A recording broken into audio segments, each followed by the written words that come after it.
My ex-MIL bragged about her son's new family, then one man walked in and she went silent. The champagne glass hit the marble floor and shattered.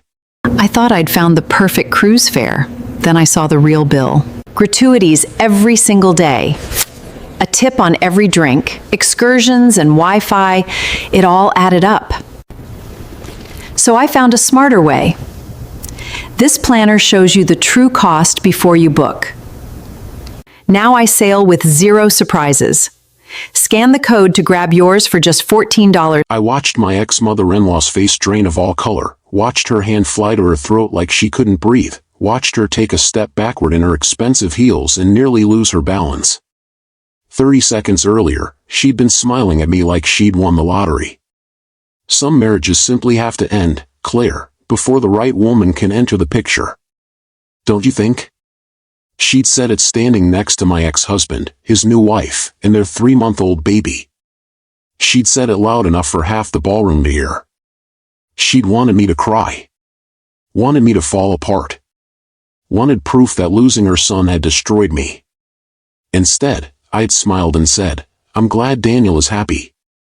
I was walking toward the exit when the doors opened. A man walked in. Late 50s. Gray hair. A face that looked like it had seen things that aged you faster than time ever could. He wasn't dressed for a charity gala. His suit was nice but not expensive. He didn't belong in that room full of millionaires and champagne. But the way he looked at my ex-mother-in-law made it very clear he'd come for her. That's when she dropped the glass. That's when her face went white. That's when I heard her whisper a name she clearly thought she'd never have to say again. Richard. The man walked straight toward us. Didn't look at anyone else. Just her. When he reached us, he looked at Evelyn first, held her eyes for a long, terrible moment, then turned to me. "You must be Claire." I'd never seen this man before in my life. "How do you know my name?" He looked back at Evelyn. "Because I've been trying to meet you for 10 years. Because your father and I were business partners before the Whitmore family destroyed both our careers. Because everything you think you know about your divorce is a lie. And because the woman standing in front of you orchestrated the end of your marriage to hide a secret that's worth $12 million.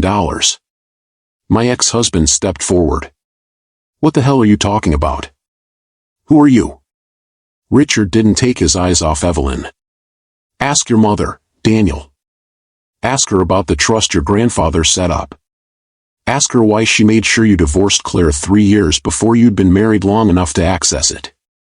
Ask her what she did to Claire's father 23 years ago when he tried to expose what your family really is." Evelyn grabbed my arm. Her fingers were shaking. "Claire, don't listen to him. He's lying. He's bitter. He's..." I pulled my arm free and looked at this stranger who knew my name, knew my father, knew things about my marriage I didn't even know myself. "Keep talking. Now, before I tell you what happened next, before I tell you what this man knew and how he knew it, let me ask you something. Have you ever had someone smile to your face while destroying your life behind your back? Have you ever discovered that the people you trusted most were lying to you about everything that mattered? Have you ever found out that what you thought was your failure was actually someone else's betrayal?" I thought I'd found the perfect cruise fare. Then I saw the real bill. Gratuities every single day. A tip on every drink, excursions and Wi-Fi, it all added up. So I found a smarter way. This planner shows you the true cost before you book. Now I sail with 0 surprises. Scan the code to grab yours for just $14. Because that's what happened to me in a ballroom in Riverside, California, 10 months after my divorce, when a man I'd never met walked through a door and shattered everything my ex-mother-in-law had spent years building. If you've ever been underestimated, dismissed, or made to feel like you weren't good enough, you need to hear what happened next. Hit that like button right now and drop a comment telling me if you've ever watched karma walk through a door and destroy someone who thought they'd gotten away with it. Because what this man told me that night changed everything I thought I knew about my marriage, my divorce, my father's death, and exactly how far a wealthy family will go to protect their secrets. My name is Claire Bennett, and this is the story of how I got every single thing back that was stolen from me. It starts 10 months before that night. In a lawyer's office. Signing papers that ended my 7-year marriage to a man I thought I'd spend my life with. I'm 34 years old. I work as a senior real estate consultant at Morrison & Associates in Riverside, California. I'm good at my job. I make good money. I have my own apartment, my own life, my own friends. I'm not telling you this to brag. I'm telling you this because I need you to understand something important. I wasn't some helpless victim when my marriage ended. I wasn't poor. I wasn't desperate. I wasn't sitting around waiting for a man to save me. I was a woman who'd built a career she was proud of, who'd survived a divorce she didn't want, and who'd spent 10 months putting herself back together piece by piece. But I also didn't know the whole truth. I didn't know my ex-mother-in-law had been lying to me from the day I met her. I didn't know my marriage had been destroyed deliberately, carefully, by a woman who smiled at me across Thanksgiving tables while planning exactly how to get rid of me. I didn't know my own father had died carrying a secret about the Whitmore family that they'd destroyed his career to keep buried.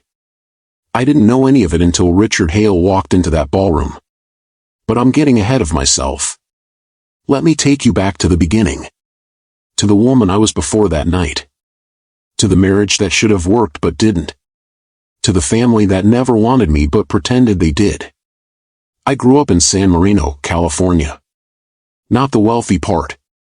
The part where people work for the people who live in the wealthy part. My father, Thomas Bennett, was a financial consultant. Smart. Hardworking. Honest to a fault. He died when I was 14. Heart attack. At his desk. On a Tuesday afternoon. 1 minute he was reviewing client files, and the next minute my mother was a widow trying to figure out how to raise a daughter on a bookstore manager's salary and whatever was left of a modest life insurance policy. My mother never remarried. She poured everything she had into making sure I had what I needed. Not everything I wanted. We couldn't afford that. But everything I needed. She worked 50-hour weeks. She drove a car that was older than I was. She wore the same winter coat for 15 years. She did it so I could go to college. I got into Northern Arizona University on an academic scholarship. I worked 3 part-time jobs to cover what the scholarship didn't. I graduated with a degree in business administration and exactly $47 in my checking account. I was 22 years old and more proud of that degree than I've been of anything before or since, because I'd earned every single credit hour of it myself. Nobody handed it to me. Nobody paid my way. I did it. That matters. You need to understand that about me. I've never needed anyone to give me anything. I've always worked for what I had. I met Daniel Whitmore when I was 24. Professional networking event in Riverside. He was 29. Charming. Easy to talk to. He worked for his family's foundation. Something to do with charitable giving and estate management that I didn't fully understand at the time. We talked for 2 hours that first night. About work. About books. About growing up in California. He was interested in everything I said. He asked good questions. He didn't make me feel like I had to perform or prove myself. I liked him immediately. We dated for 18 months. He drove to San Marino every few weeks to have dinner with my mother.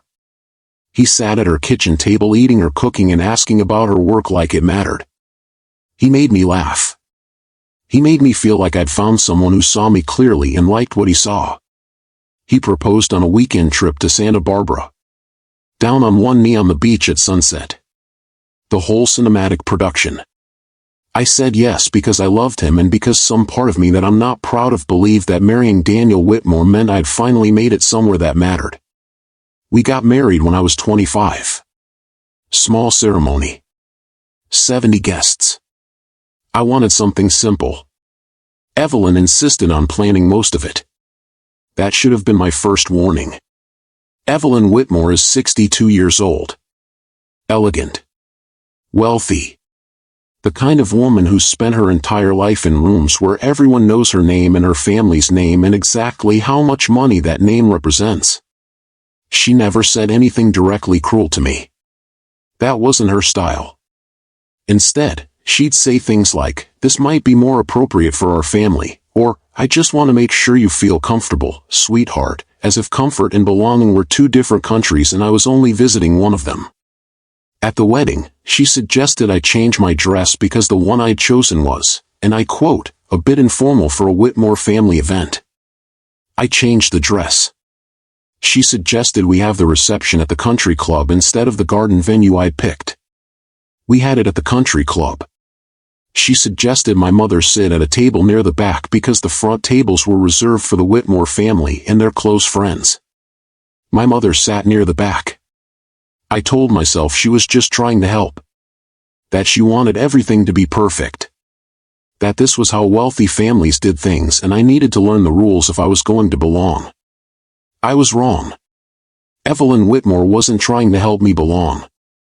She was testing how much of myself I was willing to erase to stay. The answer, it turned out, was almost all of it. The first 2 years of marriage were good. Or I thought they were. Daniel was attentive. He asked about my work. He supported my career. He told me he loved how ambitious I was, how hard-working. I didn't realize yet that hard-working was code. It meant not one of us. Year 3, the cracks started showing. Evelyn would call during dinner and Daniel would answer.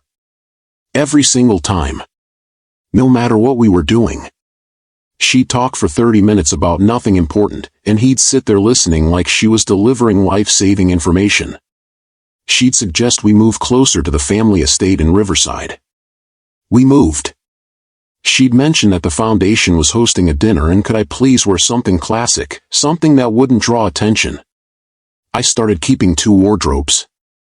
The clothes I actually liked, and the clothes that made Evelyn smile at me like I'd finally learned the rules. Year 4, she started asking about children. Not in a sweet, excited grandmother way. In a "this is the next item on the agenda" way. "Where are you two planning to start a family?" Daniel's father and I had him by the time we'd been married 3 years. It's important to start while you're young. The Whitmore name needs to continue.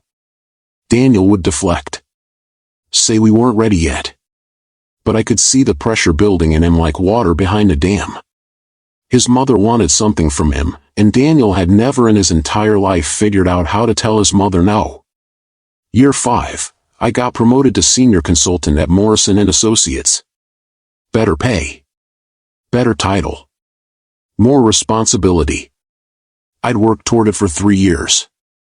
I came home excited to tell Daniel, and before I could finish the sentence, his phone rang. It was Evelyn. He answered. I sat there on the couch with champagne I'd bought to celebrate, listening to him tell his mother about my promotion, and I watched his face change as she said something I couldn't hear. When he hung up, he smiled at me. That's great, Claire. I'm proud of you. But the smile didn't reach his eyes, and I knew without him saying it that Evelyn had told him something that made my success feel like a problem. I asked him what she said. He told me she was just worried the job would take up too much of my time. That we wouldn't have time to focus on starting a family. That maybe I should consider whether this was the right move for us. For us. Not for me. For us. Like my career was something that needed his family's approval. Year 6, everything fell apart faster than I could hold it together. Daniel grew distant. He worked late. He stopped asking about my day. When I'd try to talk to him about it, he'd say he was stressed. The foundation was demanding. His mother needed help managing things. I believed him because I wanted to. Because the alternative was admitting that the life I'd worked so hard to build was disintegrating while I watched. Then I found the credit card statements. I was doing our taxes. Going through our joint accounts. I saw a charge I didn't recognize. Dinner at an expensive restaurant in Pasadena. A Saturday night. I'd been working late that Saturday. Daniel said he'd stayed home. I looked back further. 3 months of charges. Same restaurant. Different Saturdays. Always nights I was working late. I sat with it for 2 days before I confronted him. I asked him calmly, directly, to explain the charges. He looked at me across our kitchen table, and I watched him decide whether to lie. He chose the truth. Her name was Sabrina. 28 years old. Event planner. They'd been seeing each other for 4 months. His mother had introduced them. I sat there listening to my husband tell me he'd been cheating on me with a woman his mother approved of, and something inside me that had been bending for 6 years finally snapped clean in half. I asked him one question. Does your mother know? He didn't answer. He didn't have to. The look on his face told me everything. Not only did Evelyn know, she'd arranged it. I filed for divorce 3 days later. Daniel didn't fight it. His lawyer presented a settlement that split our joint accounts 50-50 and gave me nothing from what he called the family's separate assets. I was too tired and too angry to argue. I signed the papers. I took my half, which wasn't much because most of our life had been funded by Whitmore money I'd never had access to. The divorce was final 10 months before the night at the charity gala. I moved into a 2-bedroom apartment. I threw myself into work. I went to therapy. I made new friends. Slowly, month by month, I started feeling like myself again. Not the self I'd been trying to be for the Whitmore family. The self I actually was when nobody was watching. Daniel married Sabrina 6 months after our divorce was final. I heard it through mutual acquaintances. Small ceremony. Just family. The baby was born 7 months after the divorce. I did the math. He was conceived after we separated but before the papers were signed. It shouldn't have mattered by then. But it did. 10 months after the divorce, my colleague Jennifer bought a table at the Spring Hope Charity Gala. She insisted I come. She said I needed to get back out there, remind people I existed outside of being Daniel Whitmore's ex-wife. I almost didn't go. But some part of me that was tired of hiding wanted to prove I could walk into a room like that and not fall apart. So I went. The Riverside Grand Ballroom was exactly the kind of place Evelyn Whitmore loved. Crystal chandeliers. Marble floors. Waiters in white gloves carrying champagne that cost more than most people's car payments. I wore a navy dress I'd bought for work events. Nothing fancy. I wasn't there to impress anyone. I was there to prove to myself I could be in the same room as the Whitmore family without it destroying me. I was standing near the silent auction tables when I felt it. That shift in the air when someone has decided you're about to become the subject of their attention. I turned around. Evelyn Whitmore stood 3 feet away, holding a champagne flute like a weapon. She wore a dove gray dress that probably cost more than I made in a month. She looked thinner than I remembered. Sharper. Behind her stood Daniel. His new wife Sabrina. And their baby. They looked perfect. Magazine perfect. The kind of family people aspire to be. Claire. Evelyn's voice was smooth as silk. What a lovely surprise. I kept my voice level. Evelyn. It's good to see you. That was a lie, but it moved the conversation forward. You look well. Still at Morrison and Associates? She asked it like she hoped the answer would be no. I am. Senior consultant now. We just closed the Harborview development last month. I watched her recalculate. How wonderful. You really must meet my grandson. She gestured to Sabrina and the baby. Daniel finally has the family he always wanted. There it was. The baby was beautiful. I'll give her that. 3 months old. Perfectly quiet. Sabrina held him like she'd been born knowing how. He's beautiful. I meant it. The baby was innocent in this. Evelyn wasn't finished. Sabrina is an incredible mother. Daniel is happier than he's ever been. Little Harrison has brought the entire family closer together in ways I always hoped a grandchild would. She paused. Made sure people nearby could hear. Then she leaned in. Some marriages simply have to end, Claire, before the right woman can enter the picture. Don't you think? I had promised myself I would never let Evelyn Whitmore see she'd hurt me again. I kept that promise. I'm glad Daniel is happy. I hope you all have a lovely evening.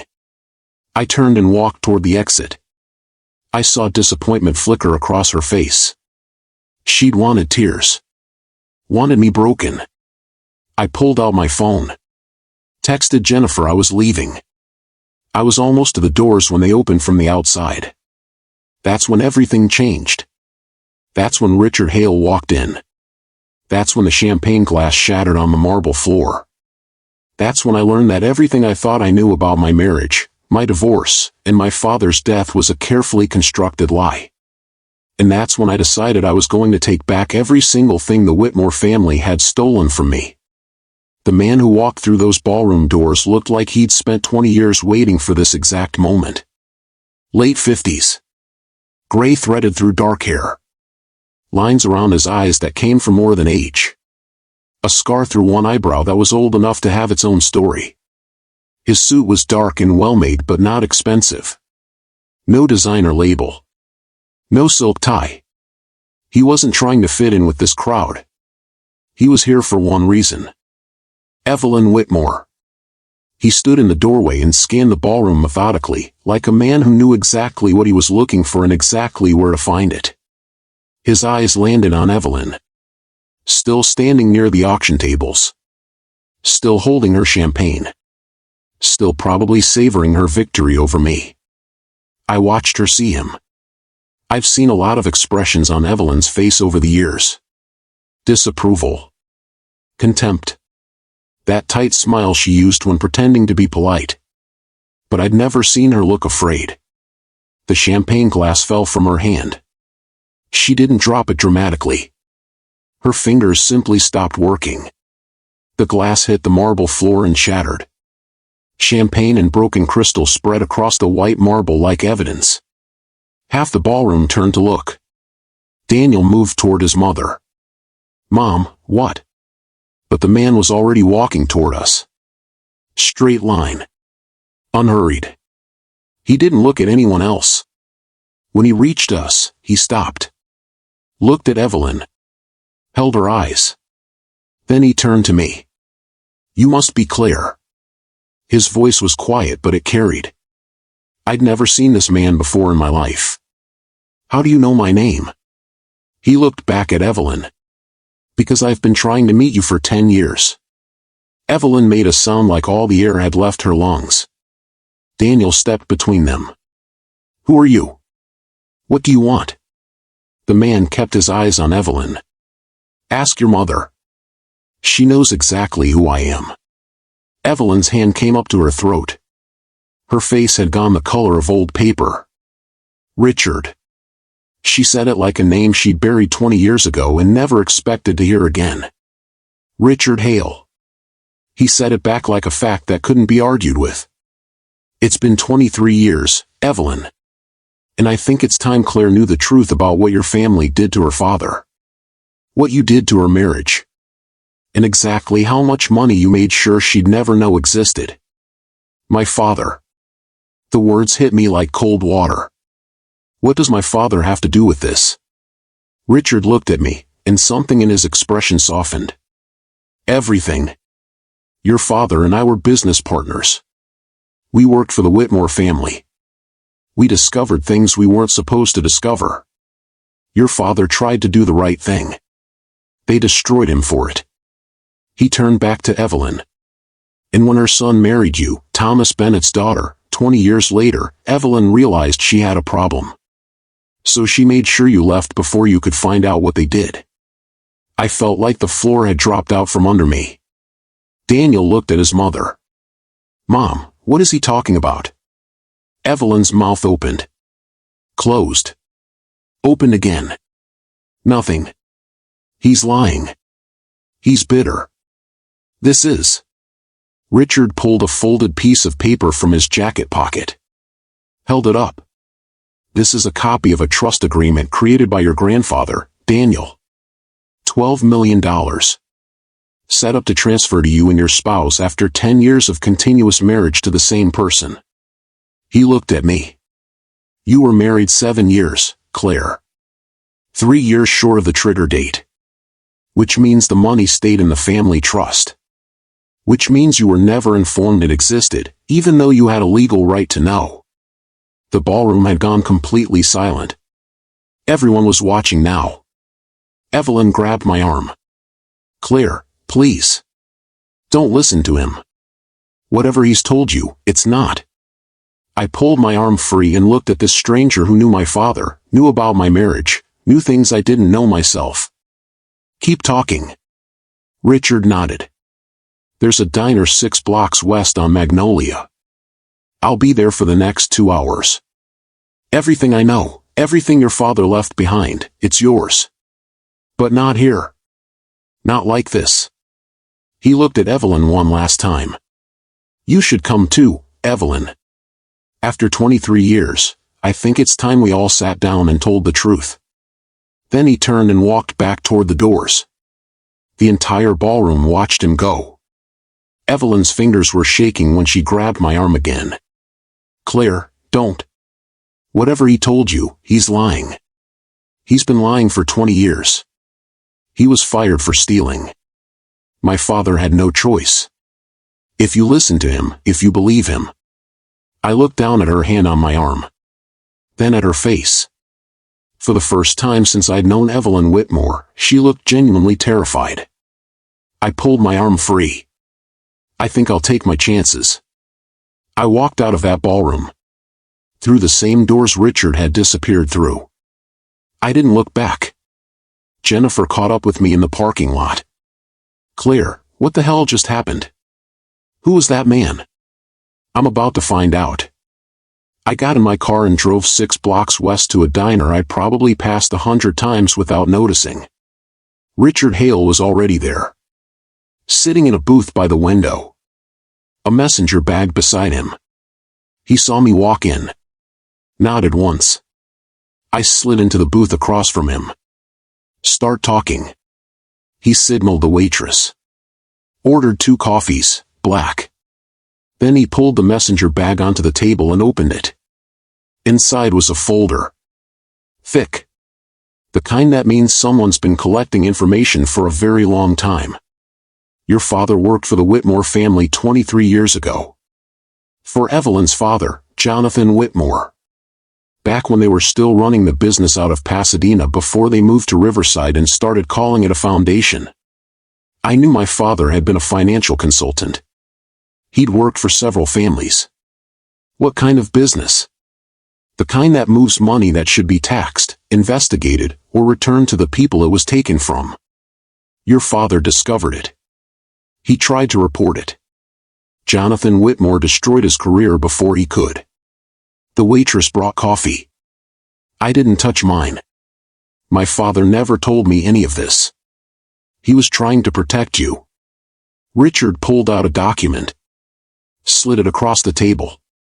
But before he died, he left evidence with me. I was his partner. When Jonathan forced him out, I disappeared too. Spent 20 years rebuilding my life and staying off the Whitmore radar. But I never stopped tracking them. About a year ago, I found something that made your father's work urgent again. I looked down at the document. Trust agreement. 15 years old. Daniel Whitmore's name at the top. I read it once. Twice. 3 times. What is this? $12 million. Created by Daniel's grandfather. Designed to pass to Daniel and his spouse after 10 years of continuous marriage. My hands started shaking. I was married 7 years. Exactly. 3 years before the money would have become accessible. To both of you. Daniel never told me. Because Daniel doesn't know it exists. Evelyn made sure of that. Why? Because when Daniel told her he was marrying you, Thomas Bennett's daughter, Evelyn realized she couldn't risk you being in the family long enough to find out what they did to your father. So she made sure you left. Everything clicked into place. The affair. Sabrina. The settlement that left me with nothing from the family assets. She pushed him to leave me. She orchestrated the entire thing. I felt like I was seeing my whole marriage from a completely different angle. Every conversation. Every manipulation. Every time Evelyn had interfered and Daniel had let her.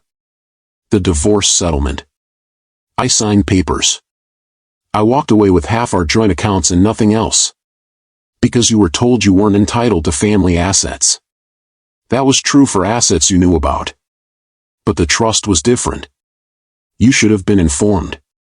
The fact that you weren't, while Evelyn was actively pushing Daniel to divorce you 3 years before the trigger date, that's fraudulent concealment.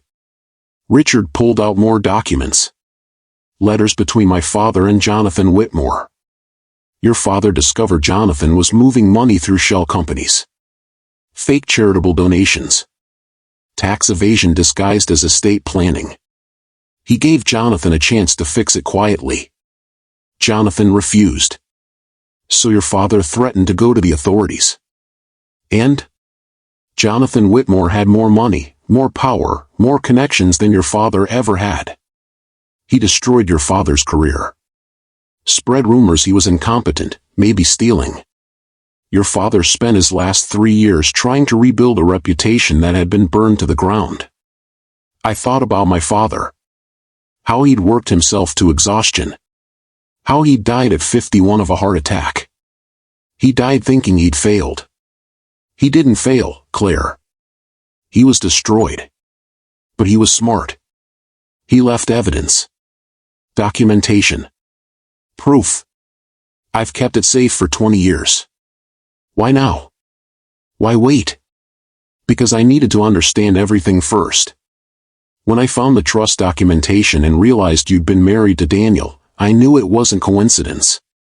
Your divorce was targeted. Planned. To protect a secret older than your marriage. The diner felt too bright. Too small. The world kept moving but everything had changed. What do I do? That depends on what you want. I thought about that question for a long time. Coffee went cold in front of me. Richard waited. What I wanted was complicated. Truth. My father's name cleared. Evelyn understanding I was never the problem. But also something else. I wanted to be done with them. Done with Daniel, Evelyn, the Whitmore family, their foundation, their perfect baby, the life I'd tried to fit into for 7 years. I want what's mine. And then I want to walk away. Richard smiled for the first time. I think your father would be proud of that answer. He slid the folder toward me. Read everything. Tomorrow I'll connect you with an attorney. She specializes in trust litigation. She's good. She's discreet. She doesn't lose. What do you get out of this? I get to finish what your father started. And I get to watch Evelyn Whitmore realize the secret she destroyed 2 men's lives to protect is finally coming to light. He stood. Left cash for the coffee. Headed for the door. Then stopped. Turned back. One more thing. The trust wasn't the only thing Evelyn was hiding. There's more. About the foundation. About Daniel's inheritance. About why she was so desperate to control who he married and when. You're going to find out all of it. And when you do, remember something. What? None of this was ever your fault. You were just born to the wrong father at the wrong time. But that's going to turn out to be the best thing that ever happened to you. He left. I sat alone in that diner reading documents my father had compiled 23 years ago. Letters he'd written. Evidence he'd gathered. And one final letter he'd never sent. Addressed to me. Claire, if you're reading this, I didn't get to tell you myself. I tried to do the right thing. I tried to stand up to powerful people doing wrong. They won. Or it feels like they won right now. But doing the right thing is always worth it. Even when it costs everything. Especially then. I hope you never have to make the choice I made. But if you do, choose truth over comfort. Choose integrity over approval. I love you. You're going to do amazing things. Don't let anyone convince you otherwise. Dad. I folded the letter carefully. Put it back in the folder. Drove home to my apartment. Sat at my kitchen table with every document spread in front of me. And I started planning exactly how I was going to take back everything the Whitmore family had stolen from me. But first, I did something I should have done 10 months ago. I let myself get angry. Not the helpless anger that turns you bitter. The useful kind. The kind that becomes fuel. I'd spent 10 months being gracious. Being mature. Moving on. I was done moving on. It was time to move forward. And that meant calling the lawyer Richard Hale had mentioned. It meant going through every piece of evidence my father had left behind. It meant understanding exactly what the Whitmore family had done and exactly how much it had cost my family. But more than that, it meant deciding who I was going to be when this was over. Was I going to be the woman who took her settlement and walked away? Or was I going to be Thomas Bennett's daughter? The man who tried to do the right thing even when it destroyed him. I knew which one my father would want me to be. I knew which one I wanted to be too. I called Richard the next morning. I'm ready. Connect me with your lawyer. He did. Her name was Margaret Cho. 63 years old. Sharp as a blade. She'd built a career on trust litigation and had a reputation for being brilliant and completely uninterested in drama. We met at her office on a Tuesday afternoon. She reviewed everything Richard had given me. Made notes. Asked questions. Then she looked up. $6 million. Conservatively. That's your share of the trust if we can prove you should have been informed of its existence. Possibly more if we pursue damages for fraudulent concealment. But that opens a longer fight. I don't want a longer fight. I want what's mine, and I want it done. Then we'll take the $6 million and close this chapter. She started making calls. Within a week, she had documentation. Proof the trust existed. Proof I should have been informed. Proof the timeline of my divorce was suspicious given the trust's 10-year requirement. She sent a letter to Daniel's lawyer. The same Osgood who'd handled our divorce settlement. He called her within 4 days. I was in Margaret's office when she put him on speaker. Miss Cho, I've reviewed your client's claims. I need to consult with my client and his family before we respond formally. Margaret didn't blink. You have 1 week. After that, we file and this becomes public record. I don't think the Whitmore Foundation wants that kind of scrutiny. She hung up. Looked at me. He'll settle. They always settle when the truth is this ugly. She was right. Daniel called me 6 days later. His voice sounded wrong. Strained. Broken. Claire. We need to talk. In person. Please. We met at a park in San Marino. Neutral ground.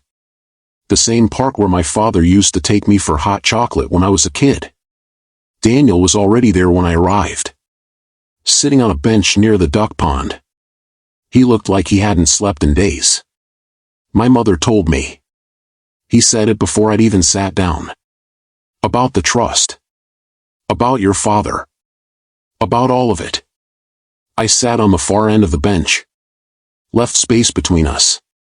When did she tell you? Saturday night. After you left the gala. After Richard Hale walked in and He put his head in his hands. I've never seen her like that. Terrified. She told me everything because she knew he was going to and she wanted me to hear it from her first. And I've spent the last 6 days realizing my entire adult life has been built on lies my mother told me because she was too afraid to deal with what my grandfather did. He looked up. His eyes were red. I didn't know about the trust, Claire. I swear. I didn't know. She told me we were growing apart. She told me you weren't happy. She told me Sabrina would be better for the family, and You believed her.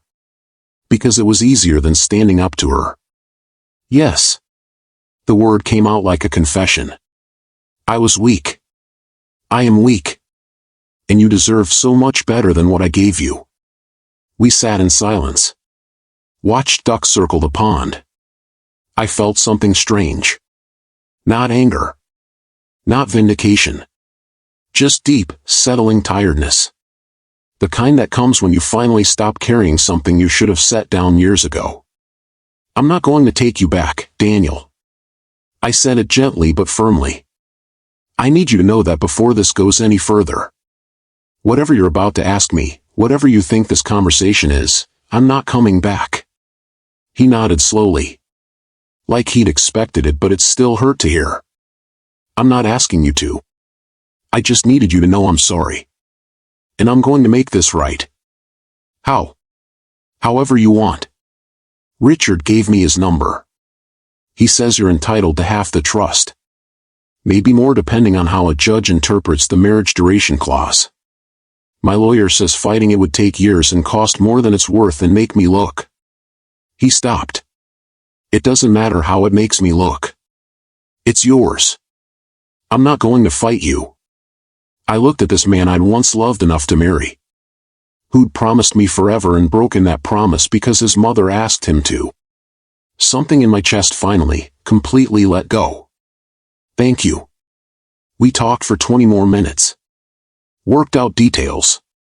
Then Daniel stood to leave. He paused.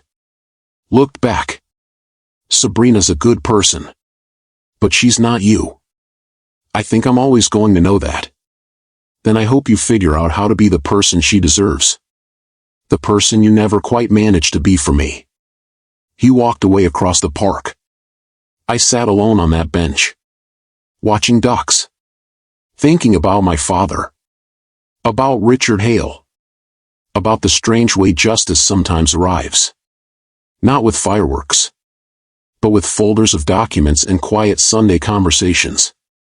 The legal process took 3 months. Margaret was right. They settled. No courtroom. No jury. No dramatic reading of evidence. Just paperwork. Signatures.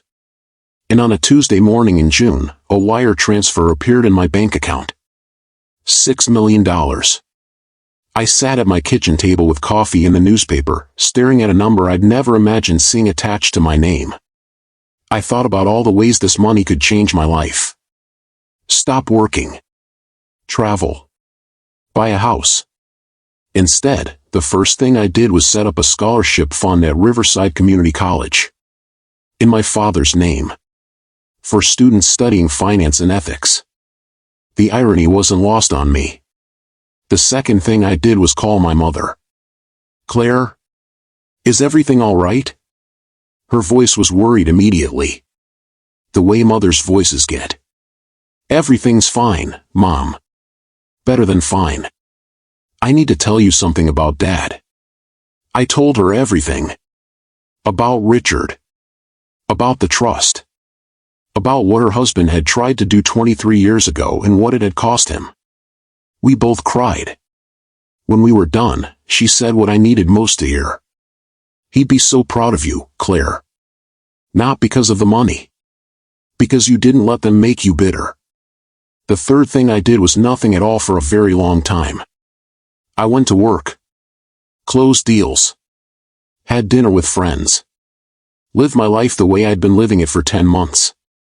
Except now I lived it with the particular freedom of someone who would never again have to worry about money or approval or whether she belonged in rooms where champagne cost more than rent.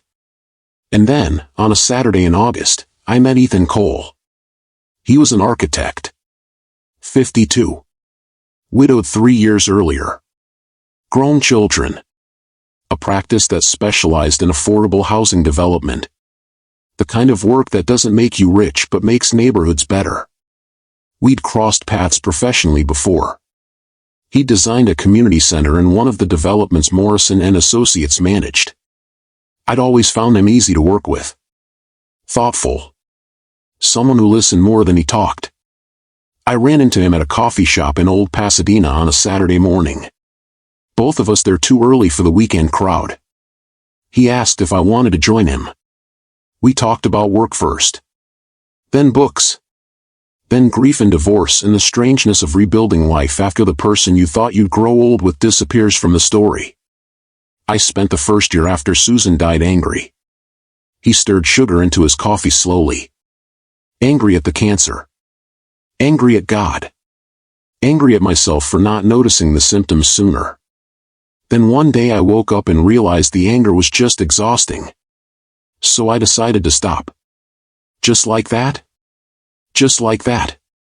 Not because I'd forgiven anything. Just because I was tired of carrying it. I understood that completely. We started having coffee most Saturday mornings. Then coffee turned into lunch. Then lunch turned into a lecture series on urban planning at UCLA that Ethan had season tickets to. It was the easiest thing in the world, falling into friendship with him. And then, sometime around October, it became just as easy falling into something more. He kissed me for the first time outside the lecture hall after a debate about zoning regulations. Which should not have been romantic but somehow was. I've been wanting to do that for a month. You should have done it sooner. Ethan didn't try to rescue me. He didn't compete with my career. He didn't care about the Whitmore family or the money I'd recovered or whether I looked right at charity galas. He simply liked me. The whole, uncomplicated me I'd finally figured out how to be. And I liked him back. I saw Evelyn Whitmore one last time in December. Coffee shop in Riverside. I'd stopped on my way back from a site visit. She was alone. Sitting by the window with tea she wasn't drinking. When she saw me, something flickered across her face. Shame maybe. Or something more complicated. I could have walked past. I almost did. Instead, I sat down across from her. Evelyn. Claire. Her voice was quieter than I'd ever heard it. I didn't expect to see you. I didn't expect to sit down. But there's something I need to say, and I'd rather say it now than carry it around wondering if I should have. She waited. Hands folded around her teacup. Looking smaller than she had at the gala. I'm not here to forgive you. I don't know if I'll ever get there, and I've stopped believing I owe you a timeline for it. But I wanted you to know I understand now why you did what you did. Your father put you in an impossible position, and you spent your whole life trying to protect a legacy built on something rotten. That doesn't excuse what you did to me, or to my father, or to your own son. But it explains it. And I think you've been so afraid for so long that you forgot there was any other way to be. I thought I'd found the perfect cruise fare. Then I saw the real bill. Gratuities every single day. A tip on every drink, excursions and Wi-Fi, it all added up. So I found a smarter way.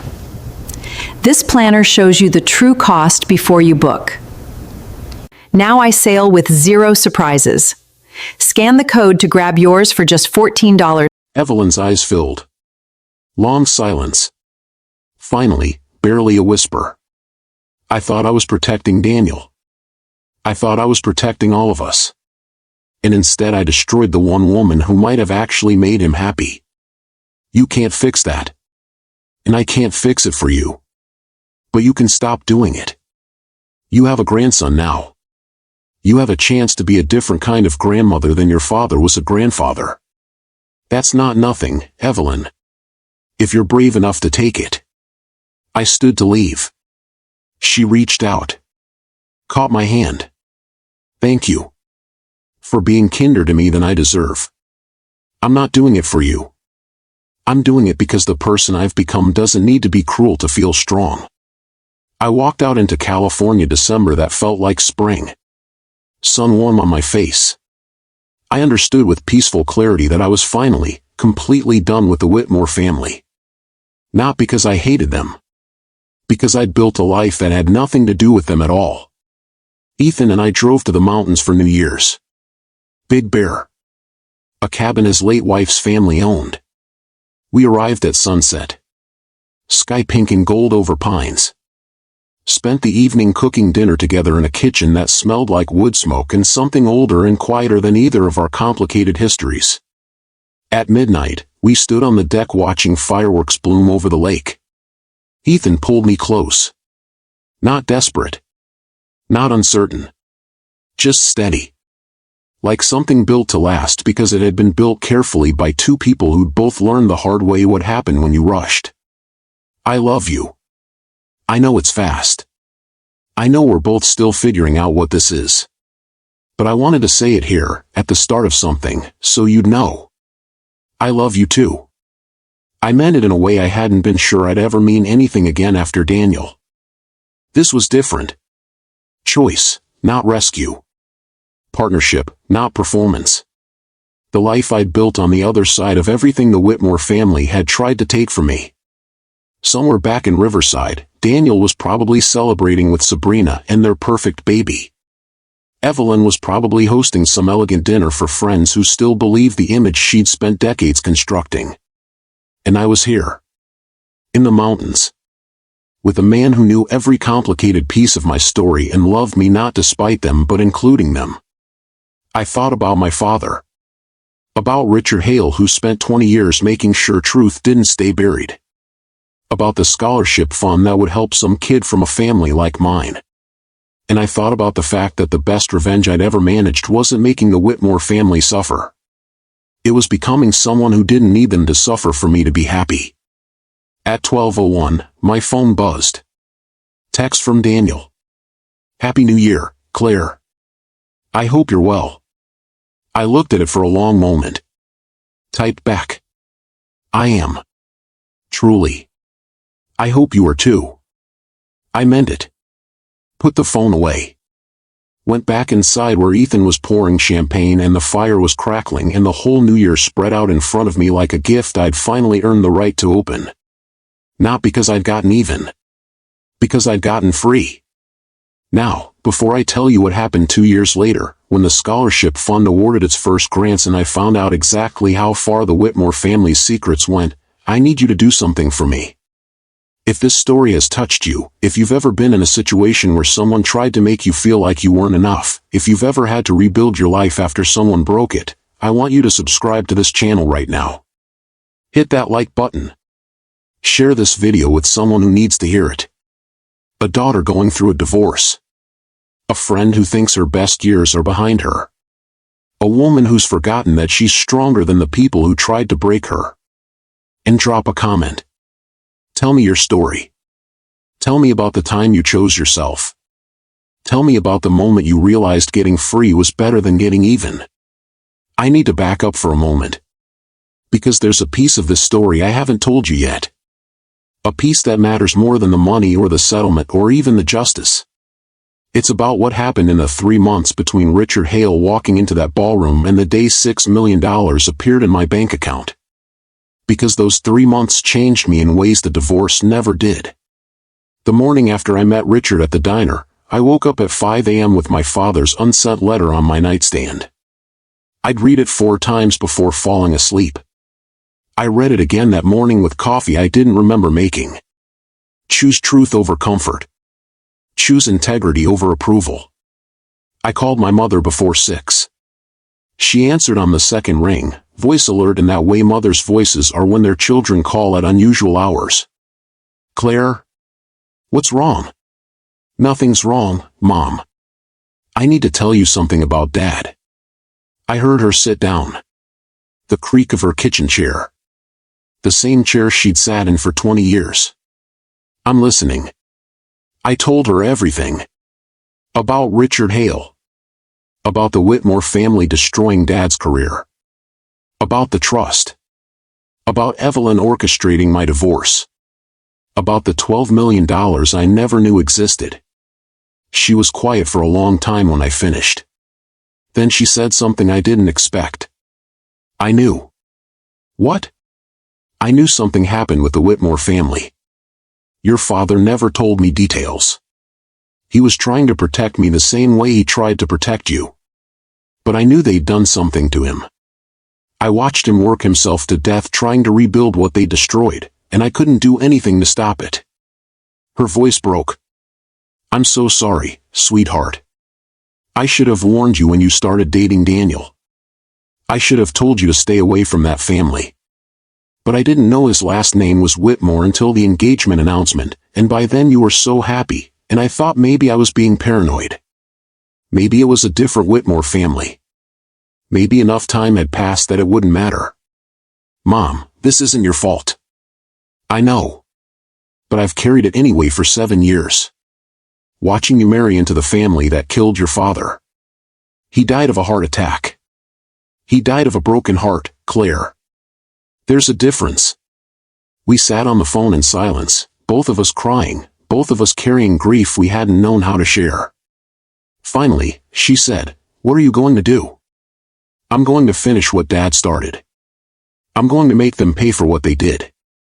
And then I'm going to build something good out of all of this. Something Dad would be proud of. He'd be proud of you already. But I think he'd be even prouder of that."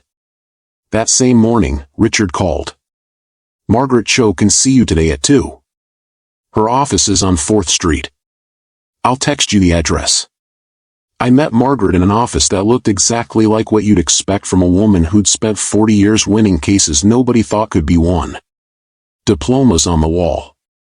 Law books floor to ceiling. A desk that had seen 1,000 difficult conversations. She was 63. Sharp eyes. Gray hair cut short. She shook my hand with a grip that meant business. "Richard tells me the Whitmore family destroyed your father and manipulated your divorce. Show me what you have." I handed her the folder. She spent 45 minutes reading every document. Made notes. Asked questions that told me she was 3 steps ahead of anything I'd thought to ask. Finally, she looked up. "Here's what we have. A trust worth $12 million that you were never informed about despite having a legal right to know. A divorce that happened exactly 3 years before you would have been entitled to access that trust. A pattern of interference from your ex-mother-in-law that suggests deliberate manipulation.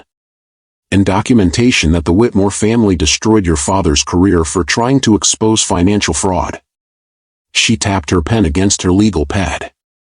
"Here's what we can prove in court. The trust. The timeline. The fraudulent concealment. That alone is worth $6 million, possibly more.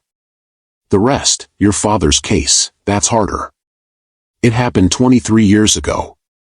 Statute of limitations. Different kind of fight. I don't want my father's case. I want what's mine from the trust. And then I want to use it to make sure what happened to him doesn't happen to someone else." Margaret smiled. "First time since I'd walked in. Then we're going to get along just fine. Here's how this works. I send a letter to Daniel's attorney. I lay out exactly what we know and exactly what we can prove. I give them 1 week to respond. If they fight it, we file and it becomes public record. The Whitmore Foundation gets investigated. Their financial records get subpoenaed. Everything your father tried to expose 23 years ago comes back to light." She leaned forward. "They won't fight it. They'll settle. Quietly. Quickly. Because the alternative is destruction. How long? 3 months if they're smart. 6 if they're stubborn. My guess is 3. She was right. The letter went out on a Wednesday. By the following Tuesday, Daniel's lawyer had called. Margaret put him on speaker in her office. I was there. Taking notes. Watching her work. "Miss Cho, I've reviewed your client's documentation. I need to consult with my client and his family before we can respond formally." Margaret's voice didn't change. Flat. Professional. Absolutely unmoved. "You have 7 days, Mr. Osgood. After that, we file. This becomes public. The Riverside Press Enterprise would be very interested in a story about a prominent family concealing assets during divorce proceedings while simultaneously running a charitable foundation. I imagine your clients would prefer to avoid that kind of scrutiny. She hung up before he could respond. Looked at me. He'll call back in 3 days. They always do. He called back in 2. We're prepared to discuss settlement terms. Margaret negotiated like she was playing chess against someone who'd only ever played checkers. Every move calculated. Every concession deliberate. $6 million. Full release of any claims to the trust going forward.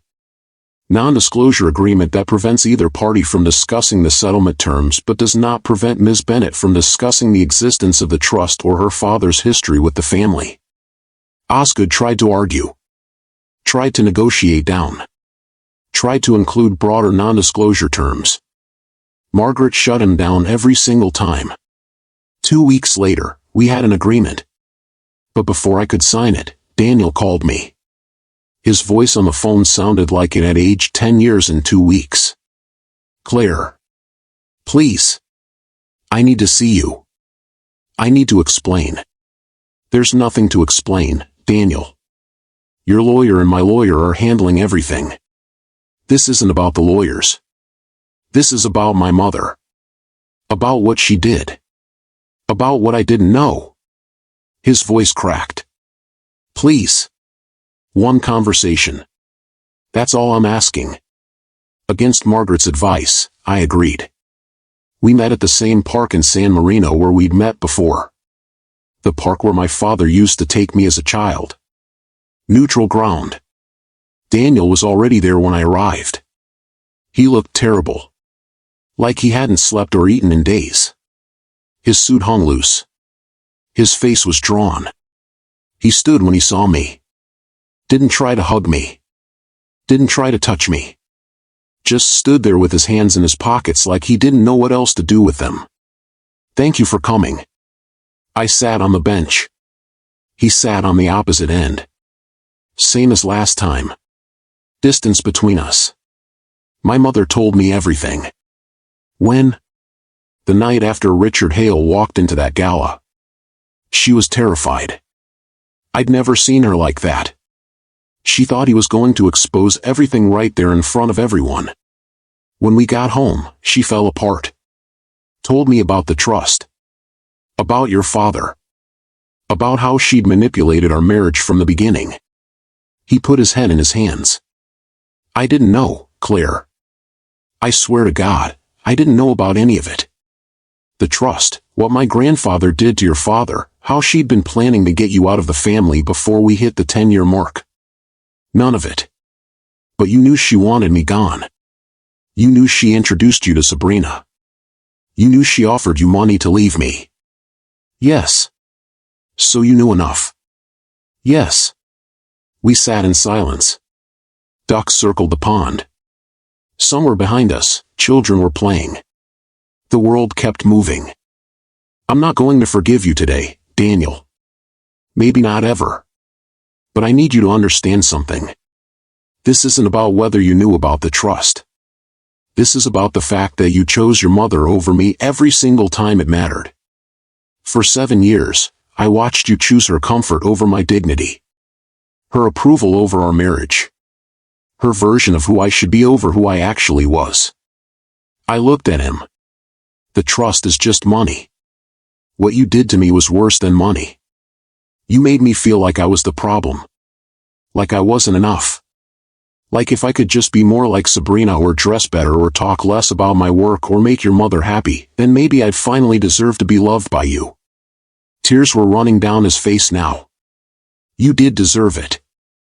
You deserved all of it. And I was too weak to give it to you.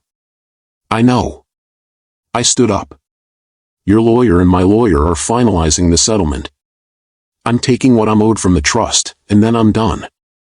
I don't want your apology. I don't want your regret. I don't want anything from you except what's legally mine. I started to walk away.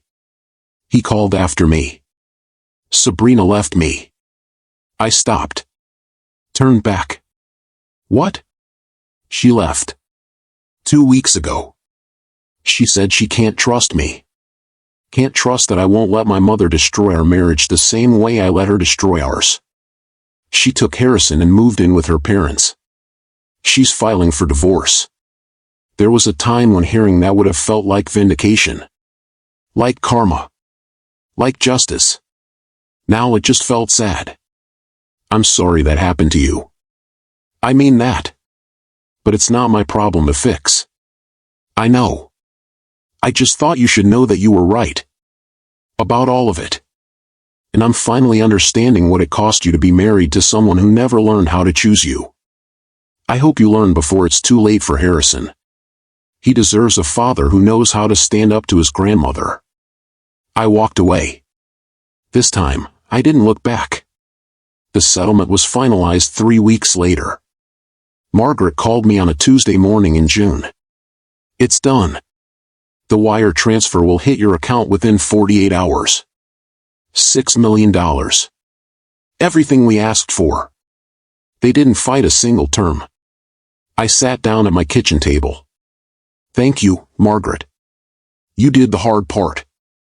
I just made sure they paid for it. That Thursday morning, I checked my bank account while drinking coffee and reading the newspaper. The number was there. $6,000,000. I stared at it for a long time. Then I called my mother. It's done. She didn't ask how much. She didn't ask what I was going to do with it. She just said, your father would be so proud. I know, Mom. I know. The first thing I did with the money was exactly what I'd told myself I'd do.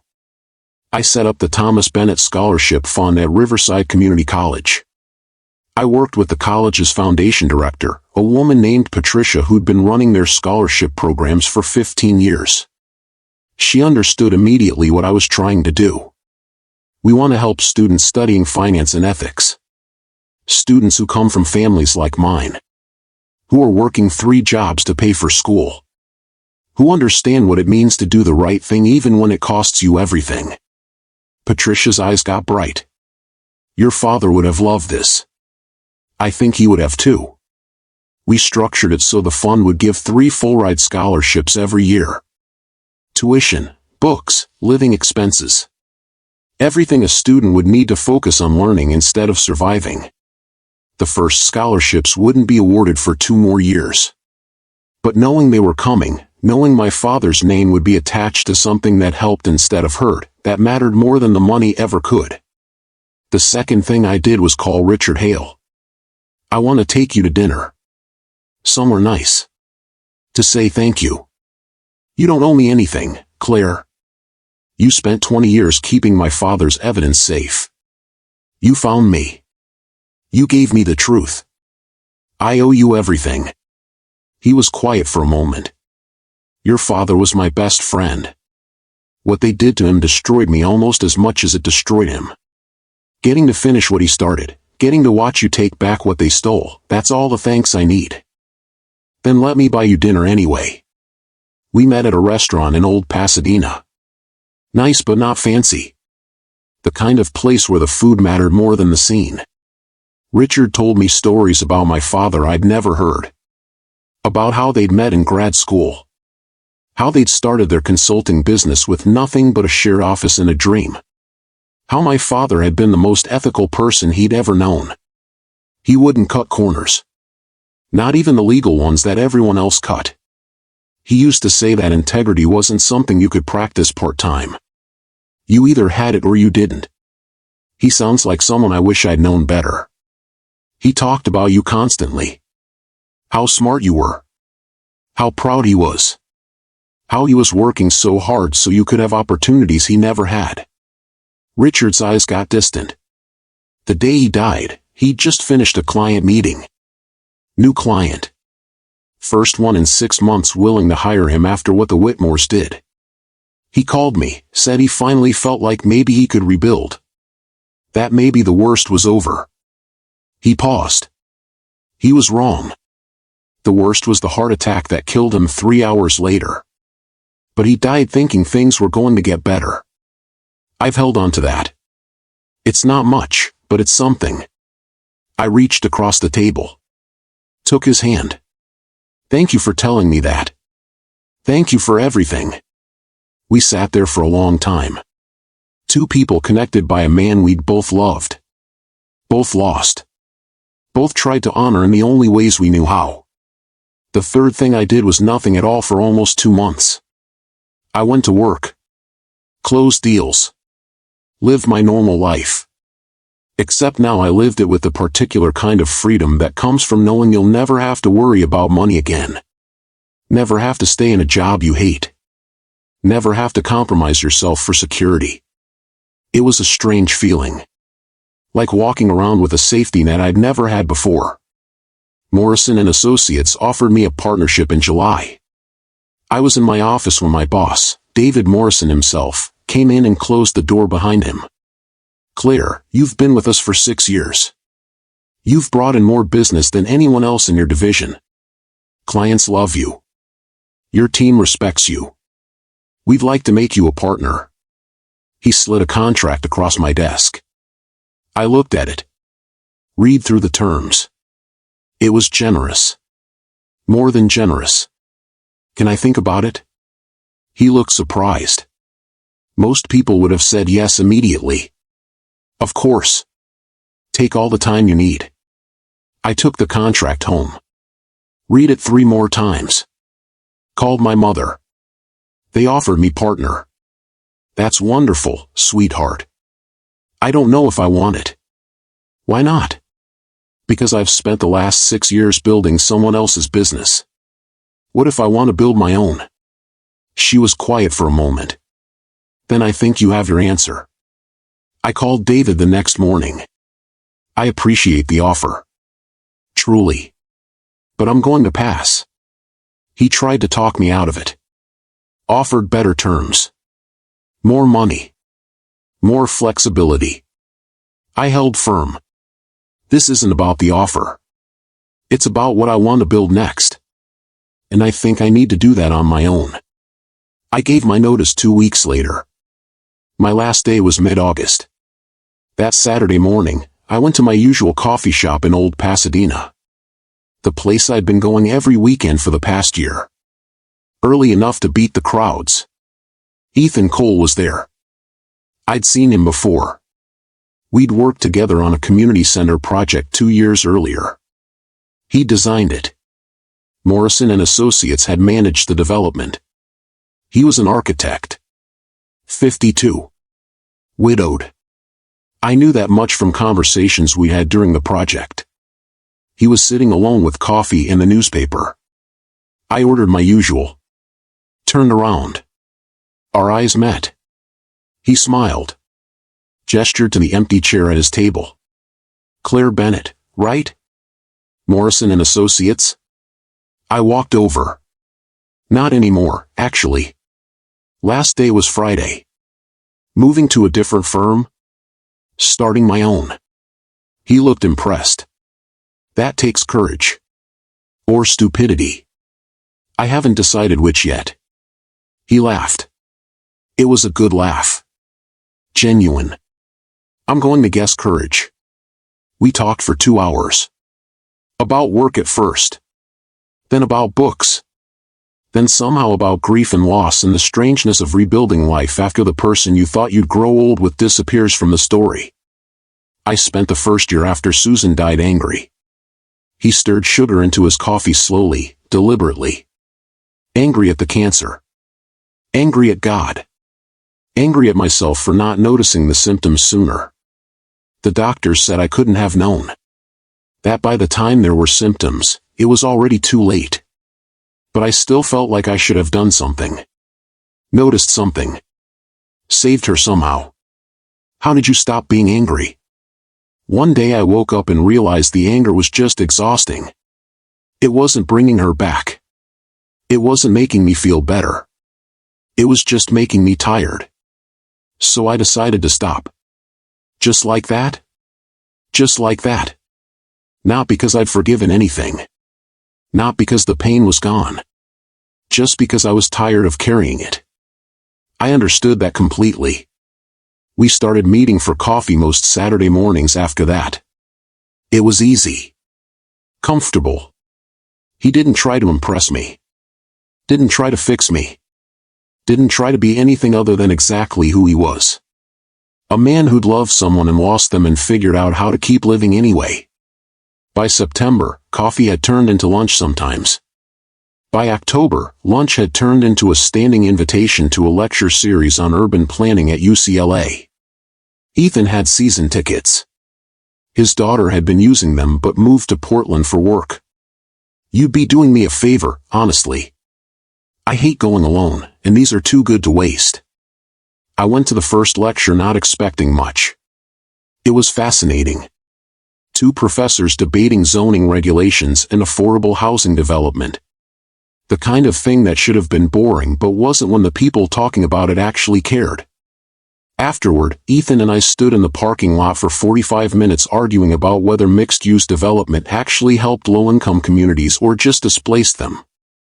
He disagreed with me on about half of it. It was the most intellectually stimulating conversation I'd had in months. You're wrong about the displacement issue. I am not wrong. I have data. Your data doesn't account for long-term community investment. We should have been annoying each other. Instead, I realized somewhere around minute 30 that I was having more fun than I'd had in years.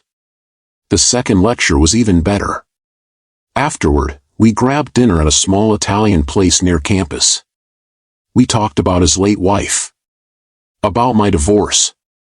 About the Whitmore family and what they'd done. About the settlement. About my father. He listened to all of it without trying to fix any of it. When I finished, he said something I didn't expect. You're one of the strongest people I've ever met. You know that? I don't feel strong most days. Strong people rarely do. That's part of what makes them strong. The third lecture was in late October. We'd fallen into a rhythm by then. Meet at my place. Drive to UCLA together. Attend the lecture. Argue about it afterward. Grab dinner. Talk about everything and nothing. It was the easiest thing in the world.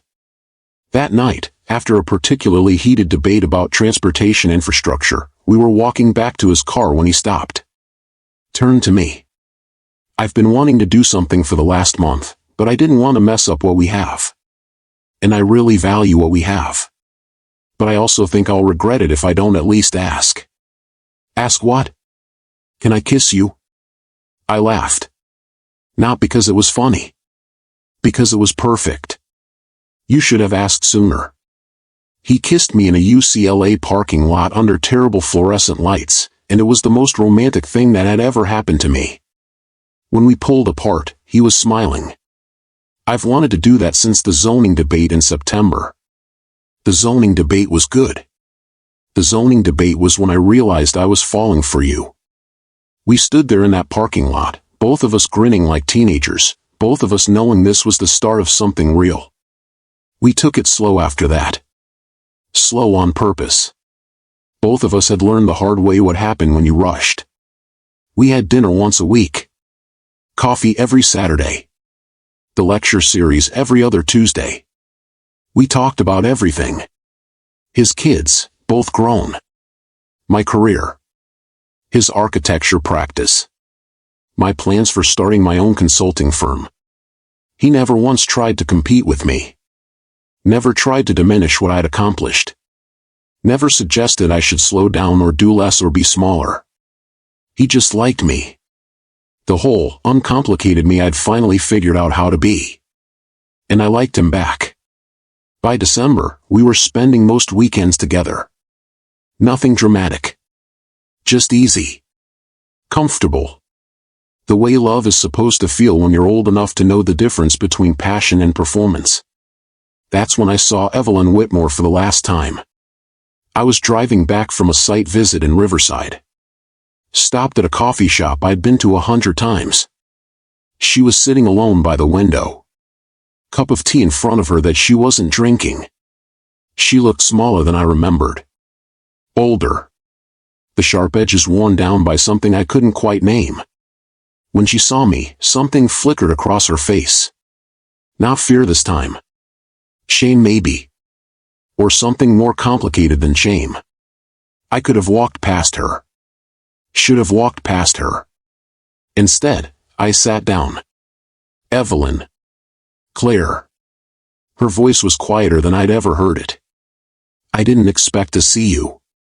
I didn't expect to sit down. But there's something I need to say, and I'd rather say it now than carry it around wondering if I should have. She folded her hands around her teacup. Waited. I'm not here to forgive you. I don't know if I'll ever get there, and I've stopped believing I owe you a timeline for it. But I wanted you to know I understand now why you did what you did. Your father put you in an impossible position, and you spent your whole life trying to protect a legacy that was built on something rotten. That doesn't excuse what you did to me, or to my father, or to your own son. But it explains it. I leaned forward. And I think you've been so afraid for so long that you forgot there was any other way to be. Her eyes filled with tears. She didn't speak for a long time. When she did, her voice was barely above a whisper. I thought I was protecting Daniel. I thought I was protecting all of us. And instead I destroyed the one woman who might have actually made him happy. You can't fix that. And I can't fix it for you. I know. But you can stop doing it. You have a grandson. You have a chance to be a different kind of grandmother than your father was a grandfather. That's not nothing, Evelyn. If you're brave enough to take it. I stood to leave. She reached out. Caught my hand. Thank you. For being kinder to me than I deserve. I looked down at her hand on mine. Thin fingers. Trembling slightly. I'm not doing it for you. I'm doing it because the person I've become doesn't need to be cruel to feel strong.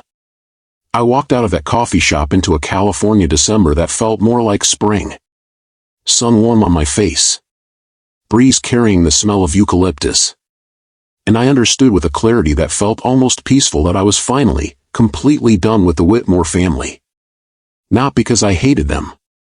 Because I'd built a life that had nothing to do with them at all. Ethan and I drove up to Big Bear for New Year's Eve. His late wife's family owned a cabin there. They'd offered it to him any time he wanted it. He'd been going alone for the past 3 years. This year, he asked if I wanted to come with him. We arrived at sunset. The sky pink and gold over the pines. Snow on the ground. The kind of quiet you only get in the mountains. We spent the evening cooking dinner together. Pasta and red wine and bread I'd baked that morning. The kitchen smelled like garlic and rosemary and wood smoke from the fireplace. We didn't talk much. Didn't need to. At midnight, we stood on the deck watching fireworks bloom over the lake in the distance. Ethan pulled me close. Not desperate. Not uncertain. Just steady. I love you. He said it simply. Like a fact. I know it's fast. I know we're both still figuring out what this is. But I wanted to say it here, at the start of something, so you'd know. I looked up at him. This man who'd listened to my whole messy story and loved me anyway. I love you too. I meant it in a way I hadn't been sure I'd ever mean anything again after Daniel. This was different. This was choice, not rescue. Partnership, not performance. This was the life I'd built on the other side of everything the Whitmore family had tried to take from me. My phone buzzed in my pocket. I pulled it out. Text from Daniel. Happy New Year, Claire. I hope you're well. I looked at it for a long moment. Typed back. I am. Truly. I hope you are too.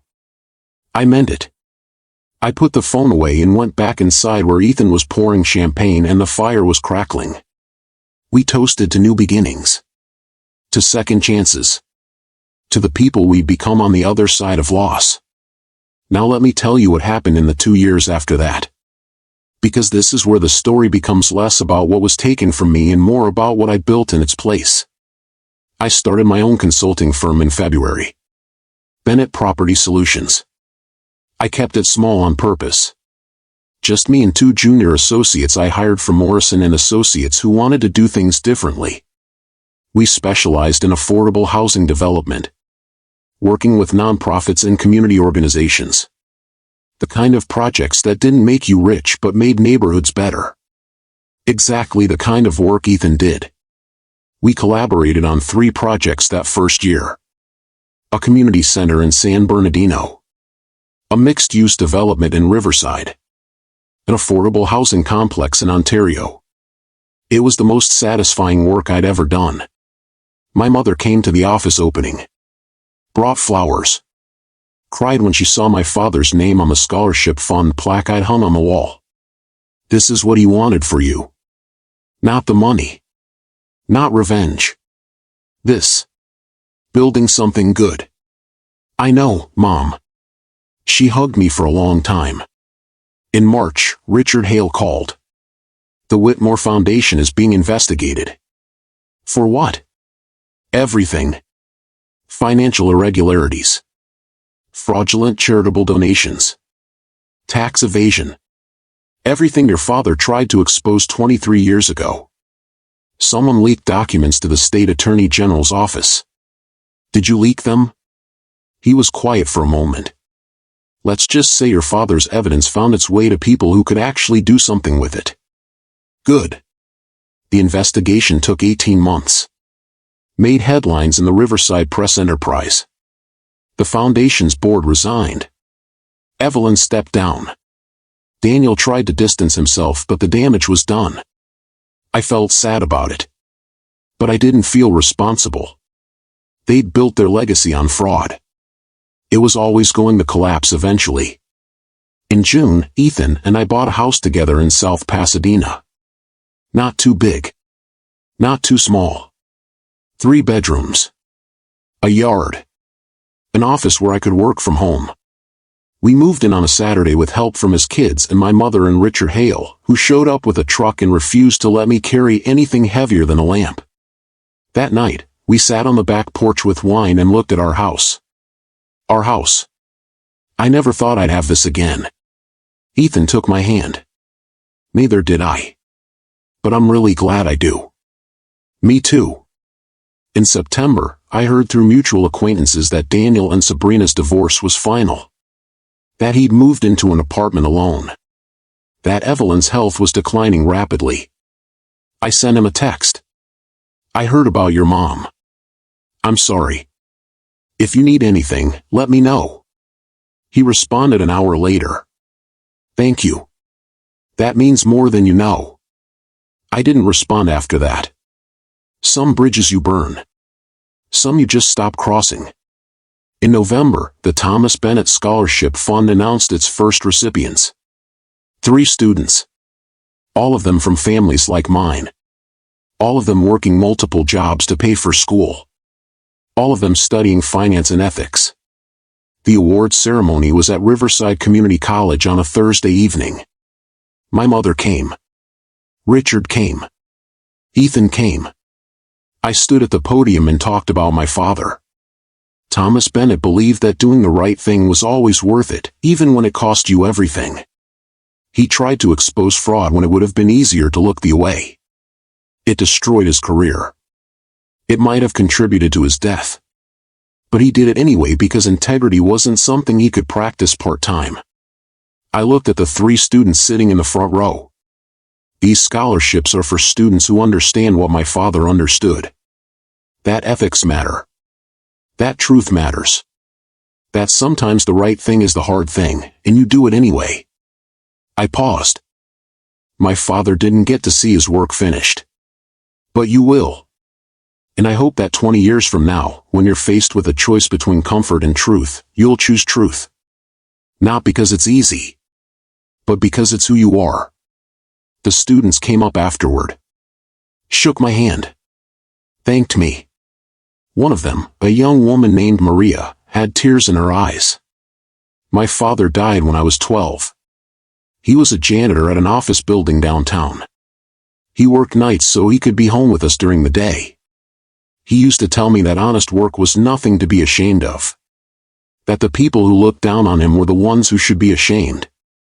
She wiped her eyes. This scholarship means I get to honor him the same way you're honoring yours. I hugged her for a long time. That's what this is about. Making sure good people get chances they deserve. After the ceremony, Richard pulled me aside. Your father would have been so proud. Not just of the scholarships. Of you. Of who you've become. I hope so. I know so. That December, 1 year after our first New Year's in the mountains, Ethan and I went back to the cabin. This time we brought my mother. Ethan's kids. His granddaughter. We cooked a huge dinner. Played board games. Watched the baby toddle around the living room. At midnight, Ethan and I stepped out onto the deck. Same view. Same fireworks in the distance. Same mountains holding the last light. He turned to me. I want to ask you something, and I need you to know there's no pressure. No expectation. Just a question. Okay. Do you want to get married?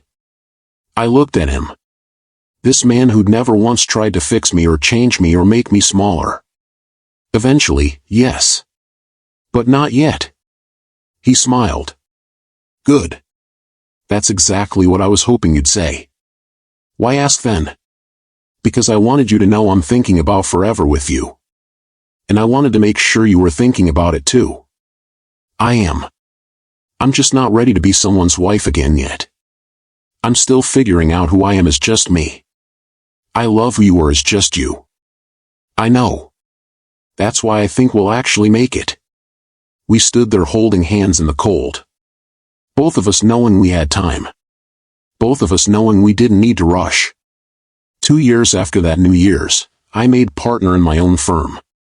Bennett Property Solutions had grown to 12 employees. We'd completed 15 major projects. We'd been featured in California Real Estate Journal. I was 37 years old and running a business I was proud of. The Thomas Bennett Scholarship Fund awarded its second round of scholarships that spring. 3 more students. One of them was the son of an immigrant family. His parents cleaned houses. He was studying to be a financial advisor so he could help people like them avoid predatory lending. I sat in the audience next to my mother and cried. That fall, I heard that Evelyn Whitmore had died. Heart failure. She was 65. Daniel called to tell me himself. I thought you should know. The funeral is Thursday. You don't have to come. I wouldn't expect you to. I just thought you deserved to hear it from me. I'm sorry for your loss, Daniel. Thank you. We were quiet for a moment. Then he said, she talked about you near the end. Said she wished she'd done things differently.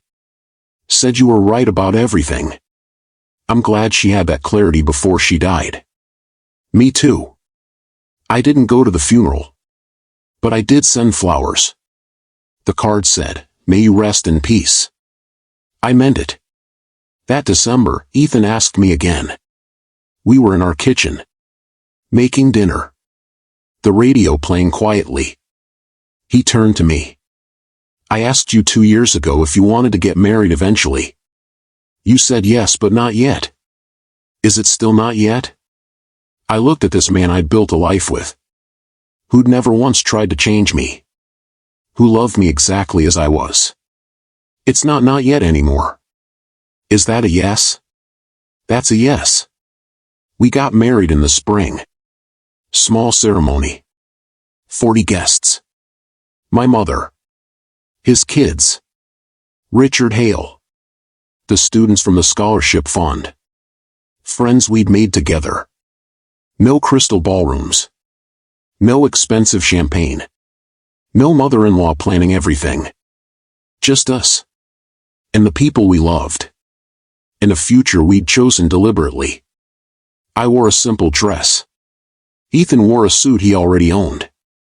We got married in the backyard of our house in South Pasadena under the same trees we'd planted together 3 years earlier.